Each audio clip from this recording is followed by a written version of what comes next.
Meus irmãos, eu saúdo a todos com a graça e a paz do Senhor Jesus Cristo. Quero dizer que para nós é um grande prazer, viu, presbítero Joatão e demais presbíteros aqui, todo o conselho. Para nós é um grande prazer, é uma grande alegria poder estarmos compartilhando com os irmãos na noite de hoje aquilo que Deus tem colocado em nossos corações. De antemão, queremos externar aqui a nossa gratidão a Deus pela vida desta igreja. Talvez não, com certeza nem todos que estão aqui sabem, mas como já foi dito aqui, uma boa parte da nossa história está exatamente aqui nessa igreja, pela providência de Deus. Ainda muito criança, nossa família veio morar aqui em João Pessoa e foi nesta igreja que nós congregamos, foi essa igreja que nos recebeu de braços abertos. Eu era tão pequeno, né? Não lembro de tantos detalhes, mas exatamente aqui cresci. E cresci não somente fisicamente, né? Mas acima de tudo espiritualmente, aprendendo da palavra de Deus desde a mais tenra idade aqui nesta igreja. Eu não vou citar nomes, mas com muito prazer, eu já dei um abraço ali fora antes de começar o culto, numa irmã que foi minha professora do departamento infantil. Não vou dizer o nome dela. Mas assim, irmãos, nós estamos aqui com muita alegria e muita gratidão a Deus também, também por rever muitos irmãos queridos que já conhecíamos de longa data e conhecer outros irmãos também. Quero agradecer ao convite que me foi feito, agradecer ao conselho desta igreja, todo o conselho, pelo convite, honroso convite que me foi feito. E nesse período nós estamos gozando realmente férias. Ficou mais fácil atender, né? Queremos agradecer a todo o conselho, ao presbítero Joselito, que foi o portador do convite, né? O convite veio da parte do conselho, ele foi o portador. Com muita alegria. Queremos trazer também, irmãos, um abraço da igreja de Mangabeira, um abraço fraterno daquela igreja, para os irmãos aqui desta igreja. Me lembro muito bem que foi aqui que Deus também me chamou para o ministério. Eu estava aqui como diácono da igreja na época, eu era um dos diáconos aqui da igreja, eu vi também alguns irmãos diáconos que eu já conhecia de longa data, e outros mais novos também. Eu era diácono desta igreja, fazia parte da junta diaconal daqui quando Deus me chamou para o ministério. Já fui superintendente aqui de escola dominical, enfim, não vou contar a história toda, então seria uma vigília, não é? Mas não é esse o propósito. De tal forma que estamos falando tudo isso para expressar a nossa gratidão a Deus pela vida desta igreja, pela vida do seu conselho, do seu pastor, e de cada irmão que faz parte dessa igreja. Que Deus abençoe a todos, em nome de Jesus. Nós queremos convidar os irmãos a se colocarem de pé nesse momento e abrirem a palavra de Deus no Evangelho de João, capítulo 17. Nós estamos num domingo de ceia, onde estamos e iremos celebrar a ceia do Senhor, esse sacramento abençoado por Deus, instituído pelo Senhor Jesus Cristo. E nós sabemos, irmãos, que Jesus Cristo instituiu esse sacramento exatamente, podemos assim dizer, às vésperas da sua prisão, da sua crucificação, da sua morte e também da sua ressurreição. Então nós queremos ler um capítulo em que está exatamente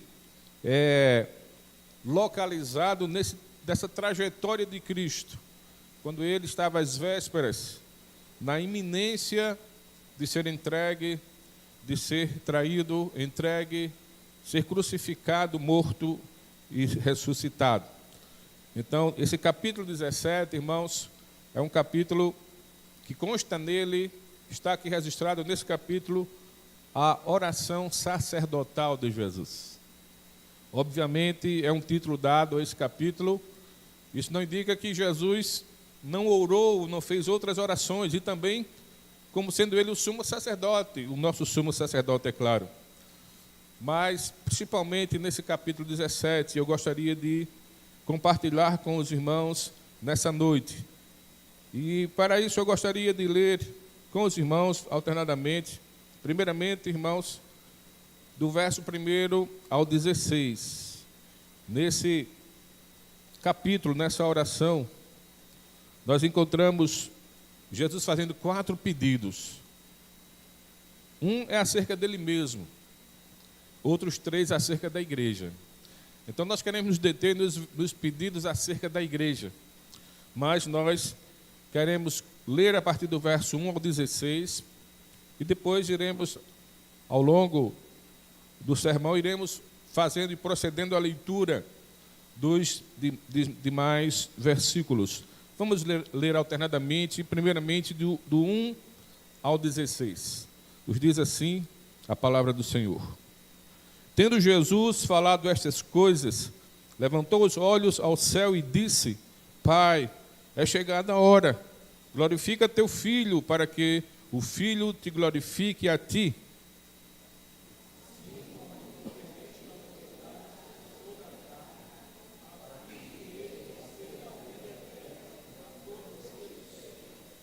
E a vida eterna é esta, que te conheçam a ti, o único Deus verdadeiro, e a Jesus Cristo, a quem enviaste.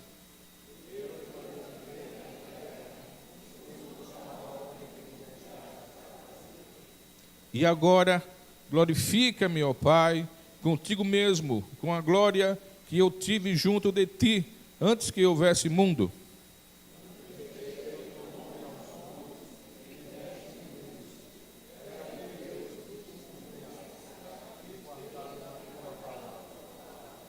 Agora, eles reconhecem que todas as coisas que me tens dado provêm de ti.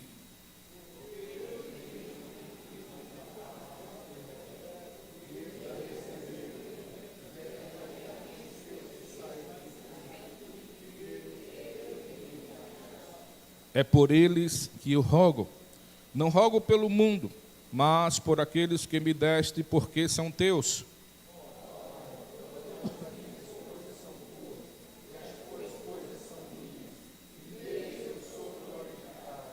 Já não estou no mundo, mas eles continuam no mundo, ao passo que eu vou para junto de ti.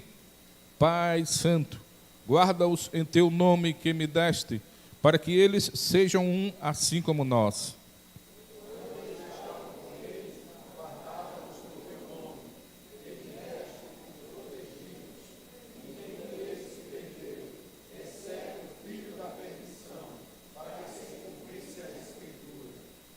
Mas agora vou para junto de ti, e isto falo no mundo para que eles tenham o meu gozo completo em si mesmos.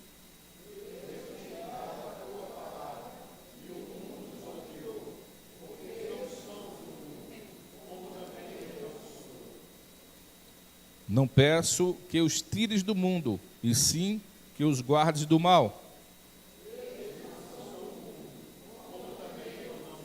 Amém, queridos. Até então, vamos ter mais uma palavra de oração.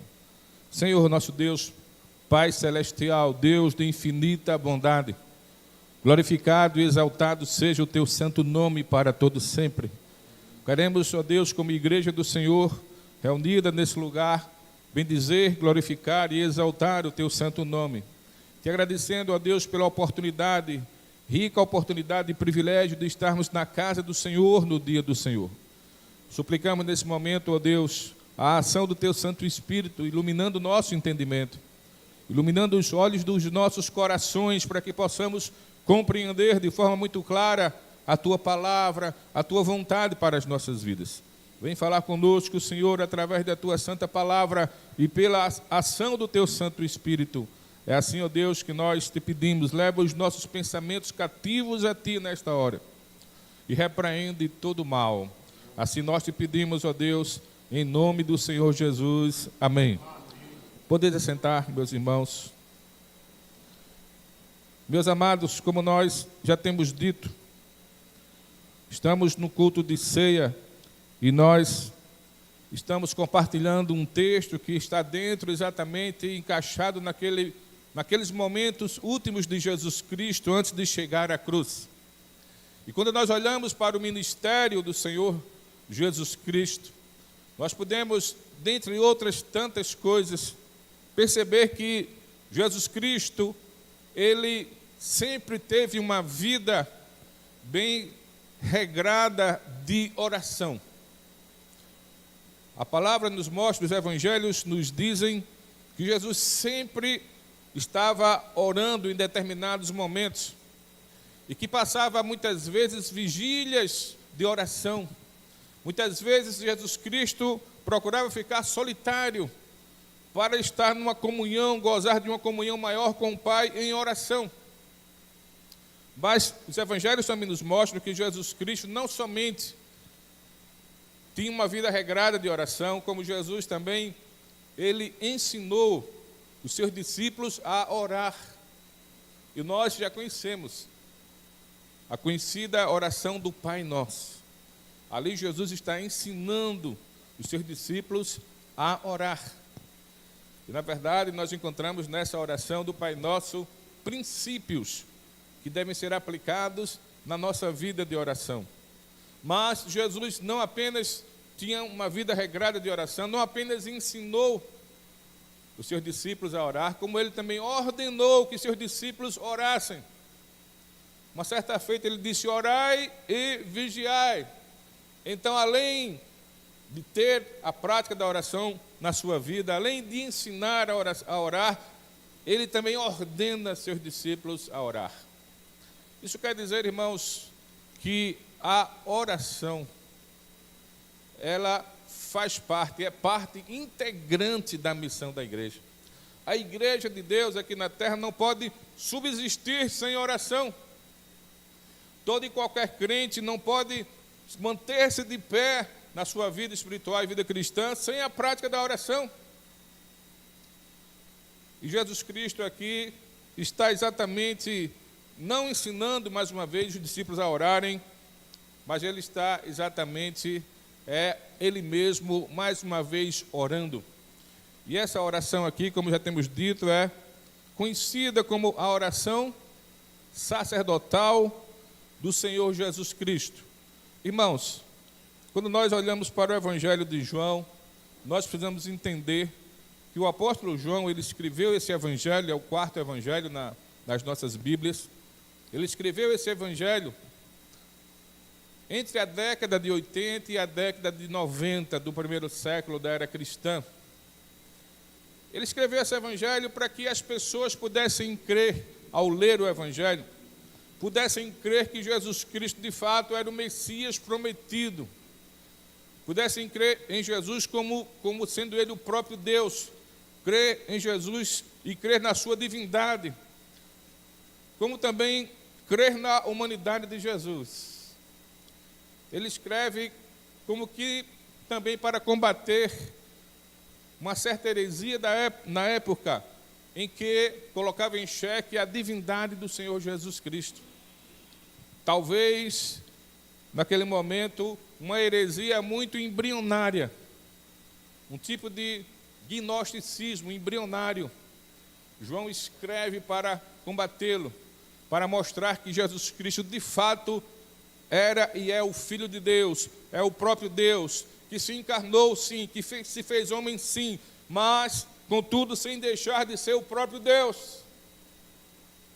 Por isso ele começa o seu evangelho dizendo: no princípio era o Verbo, e o Verbo estava com Deus, e o Verbo era Deus, o Verbo encarnado. Ele escreve com esse propósito maior o seu evangelho para provar a divindade do Senhor Jesus Cristo.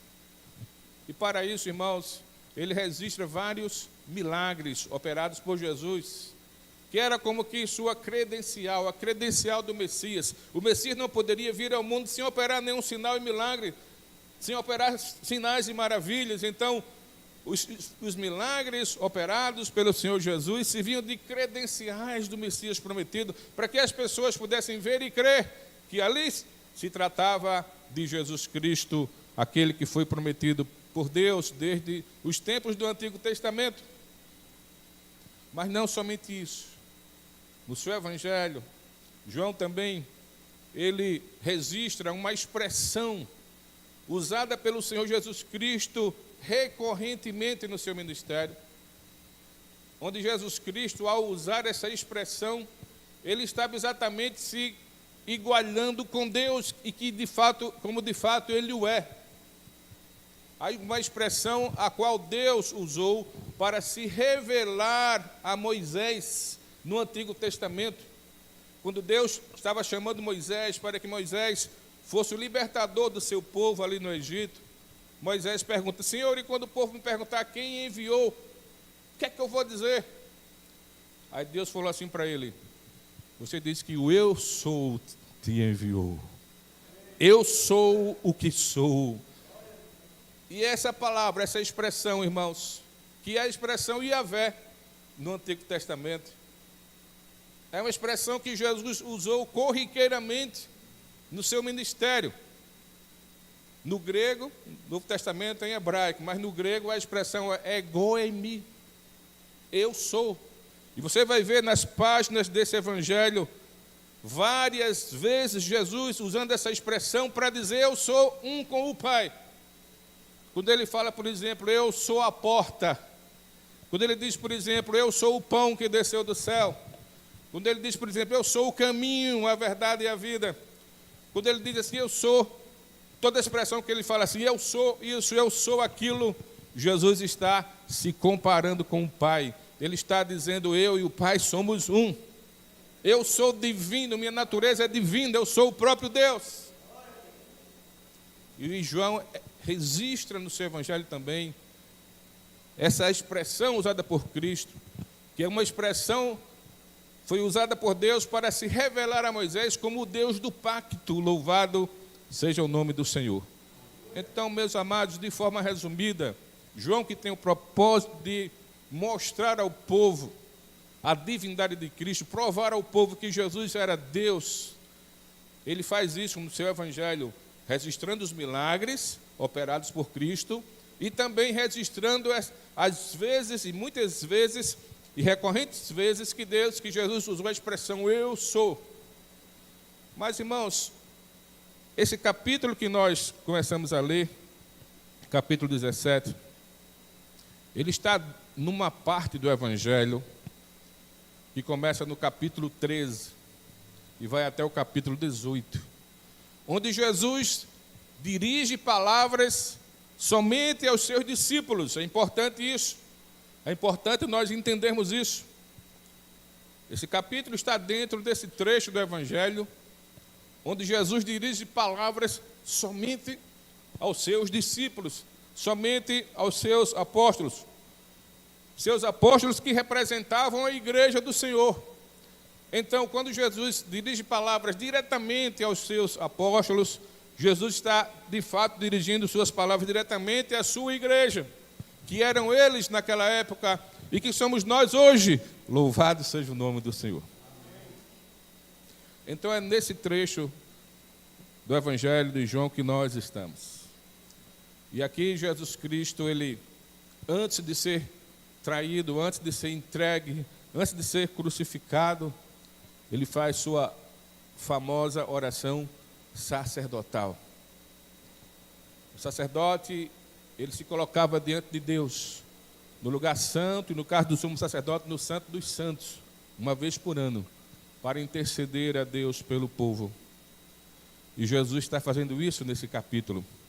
Ele está colocando-se diante do Pai para interceder pela sua igreja. Nesse momento, Jesus está intercedendo também por mim e por você. Ele intercedeu naquele momento também por mim e por você. Louvado seja o nome do Senhor. E primeiramente ele pede sobre ele mesmo, a favor dele mesmo. Ele pede que o Pai o glorifique. Mas por que isso? Jesus sabia que o Pai iria glorificá-lo. É porque, como já falamos, ele está prestes a ser traído, entregue, crucificado, ser morto, sepultado. E como é que o Pai o iria glorificar se ele iria passar por tudo isso? O Pai iria o glorificar ao ressuscitá-lo. Louvado seja o nome do Senhor. Ao ressuscitar, ou ao ser ressuscitado pelo poder de Deus, o Filho venceu a morte. Louvado seja o nome do Senhor. É por isso que o apóstolo Paulo, por exemplo, escreve: ó morte, onde está a morte, a tua vitória? Onde está a morte, o teu aguilhão? Jesus ressuscitou, ele venceu a morte. Ele venceu o inferno, ele venceu Satanás. Ele é mais que vencedor. Isso quer dizer que Deus, o Pai, atendeu o pedido aqui de Jesus nessa oração. Mas em seguida, irmãos, ele ora pela igreja, e é aqui que nós queremos chegar. E nós queremos ser sucinto aqui, mas que de tal forma que fique em nossos corações, meus irmãos, os pedidos que Jesus fez pela sua igreja. Porque os pedidos que Jesus faz aqui pela sua igreja, nesses pedidos, Jesus nos chama a um compromisso maior com Ele. Nesses pedidos, Jesus chama a sua igreja a um compromisso maior com Ele, em 3 áreas, e é isso que nós queremos compartilhar. Primeiramente, Jesus pede ao Pai, rogando pela igreja, ele pede ao Pai por livramento na vida do seu povo, por livramento na vida do seu povo. Jesus Cristo nos diz, irmãos, de forma muito clara, olha o versículo 9, versículos 9, 10 e 11, rapidamente. É por eles que eu rogo. Não rogo pelo mundo, mas por aqueles que me deste, porque são teus. Ora, todas as minhas coisas são tuas e as tuas coisas são minhas, e neles eu sou glorificado. Verso 11. Já não estou no mundo, mas eles continuam no mundo, ao passo que eu vou para junto de ti. Pai Santo, ele é categórico nesse pedido. Guarda-os em teu nome que me deste, para que eles sejam um, assim como nós. Verso 12 ainda. Quando eu estava com eles, guardava-os no teu nome que me deste, e protegi-os, e nenhum deles se perdeu, exceto o filho da perdição, para que se cumprissem as Escrituras. E etc, etc. O primeiro pedido que Jesus faz, irmãos, ao Pai pela sua igreja, é de proteção, é de livramento. É que Deus realmente livrasse o seu povo do mal, livrasse o seu povo, livrasse a igreja dos ataques de Satanás, para que sua igreja não perecesse, para que sua igreja não sucumbisse, para que sua igreja não caísse. Jesus roga ao Pai por isso. E ele nos conclama também, irmãos, como igreja, a estarmos rogando ao Pai uns pelos outros, por esse mesmo motivo. Nós queremos fazer aqui um paralelo com a oração do Pai Nosso. Porque no capítulo 17 aqui, Jesus está orando, pedindo. Mas na oração do Pai Nosso, ele está ensinando. Então, o que Jesus está pedindo na oração, ele já havia ensinado aos seus discípulos, através da oração do Pai Nosso. Na oração do Pai Nosso, Jesus nos ensina: e não nos deixes cair em tentação, mas livra-nos do mal. Não nos deixes cair em tentação, mas livra-nos do mal. Essa é a 6ª petição na oração do Pai Nosso. Jesus já havia ensinado que nós devemos orar por nós mesmos, pedindo a Deus que não nos deixe cair em tentação, que na hora das tentações Deus nos fortaleça, Deus segure em nossas mãos, Deus firme os nossos pés na sua palavra, no seu caminho santo, para que não venhamos a ceder às tentações da vida. Portanto, irmãos, de forma muito clara, nós podemos olhar nesse primeiro pedido que Jesus faz e entender que Jesus está chamando a sua igreja a um maior compromisso com Ele, a um compromisso de fidelidade com o Senhor, de ser fiel ao Senhor na hora das dificuldades, na hora das provações, na hora das tentações, procurarmos ser fiéis a Deus, inclusive ou principalmente nesses momentos difíceis. Os tempos em que vivemos, irmãos, não são tempos fáceis para a igreja do Senhor. São tempos de lutas, são tempos de provações, são tempos de aflições, são tempos de muitas tentações, e é nesse tempo que Deus nos quer cada vez mais comprometidos com Ele, comprometidos com a fidelidade ao Senhor. Isso nos lembra José, conhecido como José do Egito, quando já na casa de Potifar, e quando ninguém estava lá, a esposa de Potifar tenta algo contra ele, tenta seduzi-lo de alguma forma. Ele responde para ela que jamais, em outras palavras, ele faria isso por conta do seu Deus, porque ele tinha convicção do Deus, da existência do Deus em quem ele cria, e ele sabia que esse Deus requeria dele fidelidade acima de tudo. Sabe, irmãos, nós devemos, como igreja, nos dias de hoje, também continuar orando ao Senhor. Orarmos uns pelos outros. Senhor, livra-nos do mal. Senhor, livra-nos das tentações, de cair nas tentações. Senhor, socorre a tua igreja. Senhor, sustenta o teu povo. Senhor, dá vitória ao teu povo, em nome de Jesus. Para que o teu povo continue sendo fiel ao Senhor em meio às lutas da vida. Então, o primeiro pedido, irmãos, que Jesus faz aqui acerca da sua igreja, é para que Deus livre a sua igreja do mal, livre da queda, livre de ceder às tentações do inimigo. Em segundo lugar, irmãos, na sequência do texto, Jesus Cristo intercede ao Pai pela vida de santificação da sua igreja, pela vida de santificação do seu povo. Ora, o povo deve ser fiel a Deus constantemente, o povo de Deus deve procurar viver em santidade constantemente. Não apenas, por exemplo, num fim de semana, não apenas, por exemplo, quando estamos na igreja, mas o povo de Deus deve primar por sua vida de santificação todos os dias, constantemente, diariamente, onde quer que possamos estar. A começar ali da nossa casa, estendendo-se ao nosso trabalho, onde trabalhamos, ao local onde trabalhamos, ou estudamos, enfim, ou interagimos com as pessoas.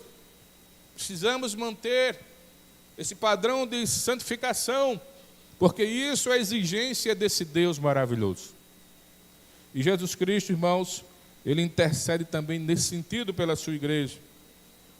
Olhemos o verso 17 a 19 rapidamente, irmãos, que nos diz assim.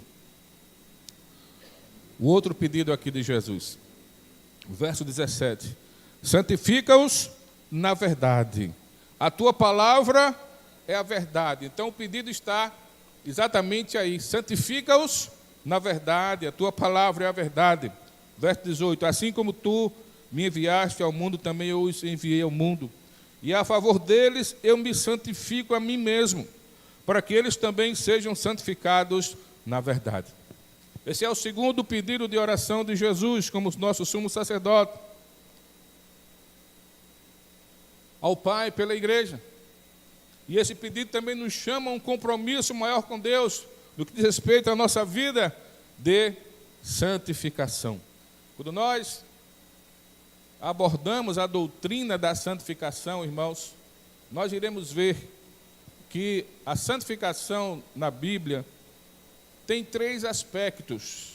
Não são 3 santificações, é uma só santificação, mas tem 3 aspectos que nós precisamos compreender.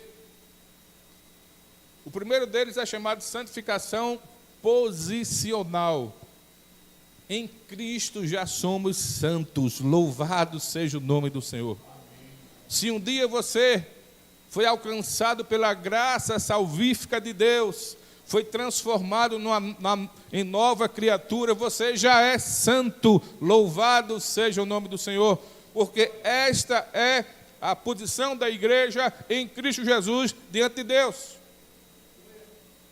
É por isso que o apóstolo Paulo, ao escrever algumas epístolas, ou quase todas, ele diz assim: aos santos que estão em Éfeso, aos santos que estão em Coríntios, aos santos de tais e tais igrejas, porque nós já somos santos, louvado seja o nome do Senhor. Mas isso é um só aspecto da doutrina. O outro aspecto é chamado de santificação final. O que é isso? É a mesma doutrina, mas um outro aspecto dela. Santificação final é fácil. É quando um dia estaremos nós todos lá na glória. Lá não entra pecado. Lá estaremos totalmente transformados. Lá o pecado já terá sido erradicado de nossas vidas, de nossa existência. Louvado seja o nome do Senhor. Lá estaremos e seremos totalmente santos e santificados.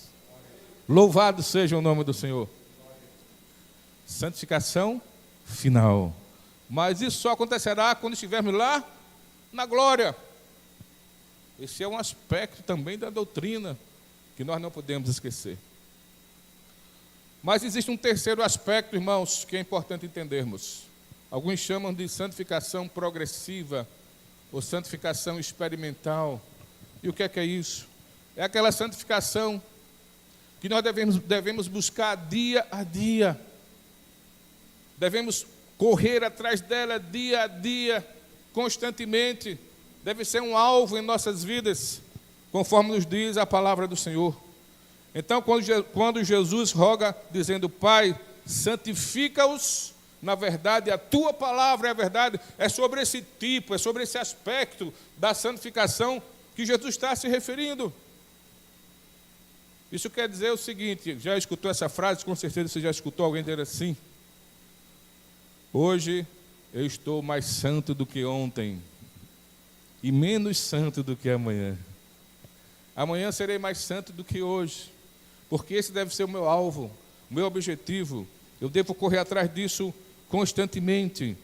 O Senhor Deus fala para Josué, no momento em que o povo estava prestes a colocar os pés na terra prometida, no momento, depois de 40 anos de peregrinação no deserto, em que o povo está prestes a se apropriar da promessa de Deus, da terra prometida. Faltava apenas o povo transpor as águas do Jordão. Porém, Deus faria ainda mais outro milagre para poder o povo transpor as águas, colocar os pés na terra prometida, como Deus assim realmente havia dito a Moisés e a Abraão num passado mais distante. E naquele momento, uma das ordens, uma das palavras diretivas de Deus para o povo foi assim. Ele ordenou que Josué dissesse: santificai-vos, santificai-vos, santificai-vos, porque amanhã o Senhor fará maravilhas no meio de vós. Santificai-vos, foi a palavra de ordem, foi a direção de Deus, foi a palavra diretiva. Santificai-vos, porque Deus vai abrir o rio Jordão e nós iremos colocar os pés na terra prometida. Uma promessa feita há aproximadamente 700 anos atrás. Deus havia feito essa promessa a Abraão. E agora agora a promessa se concretiza, porém Deus disse: santificai-vos. O apóstolo Pedro, na sua primeira epístola, ele entendeu claramente que o cristão deve primar por uma vida de santificação constantemente. E escrevendo na sua primeira epístola, no capítulo 1, verso 15, ele diz: pelo contrário, segundo é santo aquele que vos chamou, tornai-vos santos também vós mesmos em todo o vosso procedimento, porque está escrito: sede santos, porque eu sou santo. Irmãos, eu poderia citar tantos outros versículos que vocês também já sabem, da palavra de Deus, que conclama a igreja de Deus a santificação. E Jesus, nessa oração, ele está apresentando a igreja do Senhor, clamando por uma vida de santidade na sua igreja, e está nos chamando a renovar esse compromisso com Ele, um compromisso com a vida de santificação diária. Mas Jesus, ele fala também aqui de um instrumento, de algo que seria e é usado por Deus também nos dias de hoje para santificar a sua igreja. Que instrumento é esse? Repito o versículo 17, irmãos, quando Jesus diz: santifica-os na verdade. A tua palavra é a verdade. Isso quer dizer que Deus usa a Bíblia Sagrada para santificar o seu povo, para santificar a mim e a você, para santificar a igreja dele e a palavra de Deus. Isso quer dizer, irmãos, se estamos buscando uma vida de santificação diariamente, nós precisamos fazer o uso diligente e o uso realmente efetivo da palavra de Deus.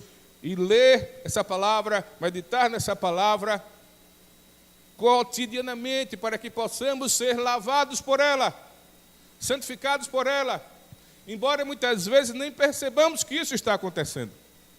Mas todas as vezes que nós nos debruçamos nessa santa palavra, em espírito de oração, com desejo de aprender mais, com desejo de praticá-la, vivê-la, pode ter certeza que Deus a usa para nos santificar. E há uma ilustração muito antiga, mas que esclarece essa realidade. Conta-se que talvez, provavelmente, na Idade Média, num dos mosteiros, havia um recém-chegado aluno, discípulo, e chegou ali no mosteiro com todo aquele desejo de aprender mais da palavra de Deus, de crescer no conhecimento dessa palavra. E cada discípulo tinha seus mestres. E ele chegou ao seu mestre com todo esse desejo, e o mestre exigia que todos os seus alunos decorassem toda a Bíblia. E aquele novato foi percebendo que essa exigência era grande demais. Era até uma utopia, porque quem era que iria conseguir decorar toda a Bíblia? E ele começou a perceber que os mais antigos não tinham decorado e nem conseguiriam decorar, não chegaram nem na metade ainda. E quando decorava algumas partes, na sequência teria que decorar outras e acabava esquecendo daquela que decorou. E ele chegou a uma conclusão, disse: ninguém vai poder fazer isso. O nosso mestre está exigindo algo que é inatingível. Eu vou conversar com ele. Pensa, uma pessoa novata já chegando com essa postura. E então, na frente dos outros alunos, discípulos, aquele novato chegou para o mestre e disse: mestre, eu já percebi que aquilo que o Senhor está exigindo de nós é algo inalcançável. Pois quando a gente consegue decorar alguns capítulos da Bíblia, e na sequência vamos decorar outro, a gente acaba esquecendo do que já decorou. Como alcançar esse objetivo? Para que isso, se a gente não vai conseguir realmente atingir? O mestre não respondeu nada. Disse apenas assim: olha, vá lá na cozinha, pegue um cesto que tem lá de junco, vá ao rio e encha-o de água e traga-o até aqui. Um feixe de junco, todo furado no... E aquele aluno apenas obedeceu sem entender. E desceu os degraus do mosteiro até chegar ao rio. Detalhe é que eram 120 degraus. E foi lá e mergulhou o cesto no rio. E voltou e apresentou ao mestre. E claro que não tinha água nenhuma, porque o fundo do cesto era todo esburacado. O mestre disse assim: o que você aprendeu com isso? Detalhe é que o cesto estava sujo, o fundo estava sujo. Ele disse: eu aprendi que é em vão pegar água nesse cesto. Porque a gente, por mais que encha na hora lá no rio, mas quando chega aqui não tem mais nada. É como se fosse uma peneira. O mestre disse: vá novamente. Você precisa aprender mais. E assim foi. E ele, resmungando, murmurando, porque não adiantava de nada. Ele não conseguia chegar lá, o mestre com água naquele cesto. E depois de 12 vezes, já muito cansado, eram 120 degraus para descer e depois retornar. Ele não aguentava mais, estava exausto. E o mestre repete a mesma pergunta: o que você aprendeu agora dessa vez? E ele ia dar a mesma resposta. O mestre disse: olhe para o fundo do cesto. E ele olhou e percebeu que no início estava todo sujo, mas agora estava limpinho, limpinho. O mestre disse: o que você aprendeu desta vez? Ele ficou calado e o mestre disse: assim é a palavra de Deus. Cada vez que você decora, que você lê, você estuda de coração, essa palavra vai limpando você. Essa palavra vai purificando você. Essa palavra vai purificando tua mente, teus pensamentos, tuas ações, tuas atitudes, teu coração, a tua alma. Essa palavra é viva e eficaz. Essa palavra restaura a alma, como diz o salmista. E aquele aluno foi aprendendo, e o desejo aumentou de conhecer mais essa palavra. Então, irmãos, quando Jesus aqui pede ao Pai que o Pai santifique o seu povo, Ele apresenta um instrumento para isso, é a palavra de Deus. Como nós queremos ter uma vida maior de santificação, se a gente não lê, não estuda, não medita na palavra do Senhor, se a gente não tem interesse em estudar, em aprender essa palavra, se a gente não vem à escola dominical, se a gente não vem ao culto de doutrina, se a gente, enfim, não demonstra nenhum interesse, como iremos crescer em santidade de vida? Jesus convoca a sua igreja nessa oração, também para se comprometer mais uma vez com Ele na sua vida de santificação. Como está a tua vida de santificação? As palavras que saem dos meus lábios devem ser santificadas, para eu não pecar contra o Senhor nem contra o meu próximo. Você já pensou nisso? Minhas ações, minhas atitudes, aquilo que eu faço ou até aquilo que eu deixo de fazer. Não há pecado apenas por comissão, mas também por omissão. A palavra de Deus nos mostra tudo isso.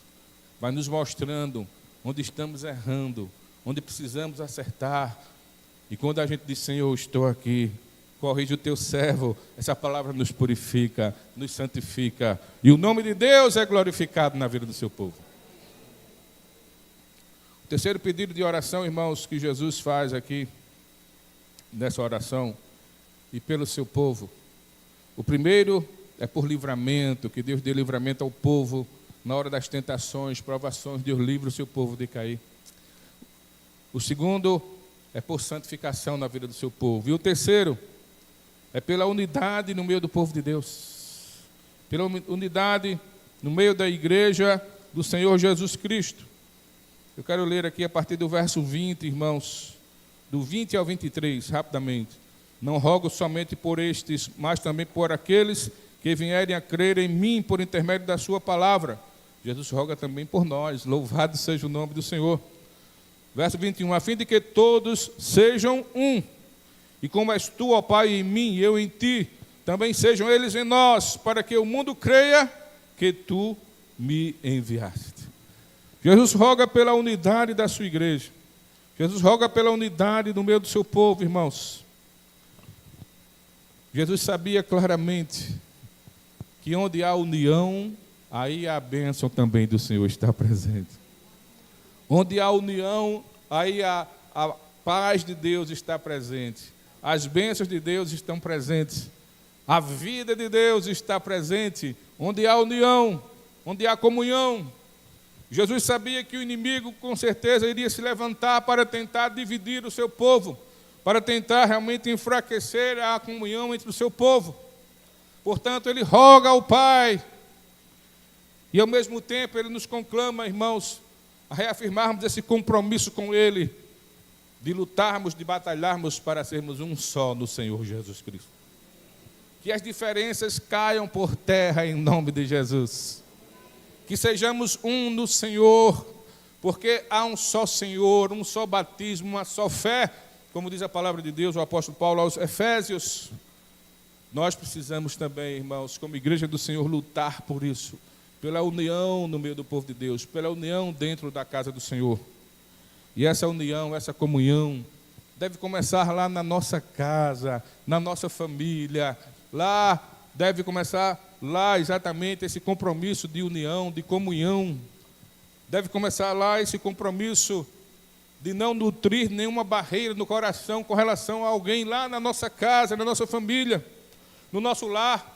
Extensivo à nossa igreja, extensivo aonde quer que formos, ou estivermos, como já temos dito, em comunhão com as pessoas. Devemos resgatar no nosso coração, à luz da palavra, esse compromisso com a comunhão no meio do povo de Deus. Jesus, na oração do Pai Nosso, ele já havia ensinado aos seus discípulos. Quando ele diz assim, na oração do Pai Nosso, e nos ensina na 5ª petição: perdoa-nos as nossas dívidas, assim como nós também perdoamos aos nossos devedores. Ele nos ensinou que nós devemos orar assim. Quando formos orar, Pai Nosso que estás nos céus, santificado seja o teu nome, venha a nós o teu reino, seja feita a tua vontade, assim na terra como nos céus. O pão nosso de cada dia dá-nos hoje. Perdoa-nos as nossas dívidas, assim como nós temos perdoado aos nossos devedores. Isso quer dizer, irmãos, que se em algum momento eu não perdoar alguém que me feriu, que me machucou, que foi injusto comigo, eu estou primeiramente pecando contra Deus. Porque eu estou quebrando a comunhão com essa pessoa. Eu estou quebrando a comunhão no meio da minha família. Eu estou quebrando a comunhão no meio do povo de Deus. Então eu estou fazendo o inverso do que Jesus está propondo aqui. Rogando ao Pai pela unidade no meio do seu povo, pela união. Eu estou fazendo o contrário. Eu estou trabalhando para que o contrário aconteça. E Jesus, na sua palavra, diz: olha, quem não é por mim, é contra mim. Quem comigo não ajunta, espalha. Jamais queremos nós que isso aconteça conosco, em nome de Jesus. Então, queridos, que possamos também olhar para essa oração de Jesus e renovar em nosso coração o compromisso com Deus, primeiramente, de sermos pacificadores no meio do povo de Deus. É o que Jesus nos diz em Mateus capítulo 5, introdução do Sermão do Monte, as bem-aventuranças, que são as qualidades do caráter cristão. Cada bem-aventurança daquela refere-se a uma das qualidades do caráter cristão. Que possamos, como povo de Deus, olhar também para esse pedido de Jesus ao Pai e que possamos, dentro de nós, reafirmarmos esse compromisso com Deus e com a sua igreja, de sermos um só em Cristo Jesus e para a glória dele. Nessa oração, amados, Jesus, que faz esses pedidos, ele está demonstrando muitas coisas, mas quero falar só sobre uma delas. Ele está mostrando a sua coerência entre o seu pregar e o seu agir. Está nos chamando a sermos crentes coerentes. Coerentes com aquilo que cremos, o Evangelho de Jesus, e com aquilo que fazemos. Aquela antiga máxima: deve haver uma coerência entre o nosso discurso e a nossa prática. Jesus, nessa oração, nos chama a isso. O reverendo Ronaldo Lidório, num dos seus livros, ele fala dessa lacuna que muitas vezes existe entre a nossa ortodoxia e a nossa ortopraxia, trocando em miúdos, entre a nossa ortodoxia, entre aquilo que nós cremos no Evangelho de Jesus Cristo, e a nossa ortopraxia é a nossa prática de vida. Muitas vezes dizemos que cremos na palavra, cremos no Senhor, cremos no nosso Deus, mas lá fora estamos fazendo tudo ao contrário. Então há uma lacuna aí. Essa lacuna, ela não deve existir. Devemos rogar a Deus que Ele estreite essa lacuna cada dia até ela sumir, para que o mundo possa olhar para a igreja do Senhor e ver que de fato essa igreja de Jesus, ela é sal e luz. Ela é o sal da terra, ela é a luz do mundo. Que Deus nos ajude e nos abençoe em nome de Jesus.